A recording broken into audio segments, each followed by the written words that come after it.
Magandang araw! Ito na po yung ipinunla nating ampalaya pagkatapos ng 3 araw. May mga tumubo agad at meron namang patubo pa lamang. Hindi po sila sabay-sabay lumaki dahil may iba't ibang phase sila kung kailan sila tutubo ng maganda bago mailipat sa pagtataniman.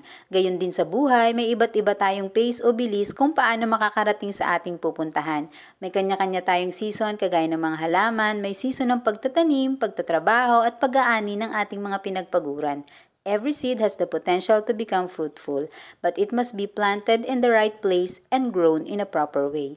Itong mga ampalaya na ito nga pala ay inilalagay sa arawan para tumubo ng mas maganda at malusog at masanay din sila sa init ng araw kapag naitanim na sa kanyang pagtataniman.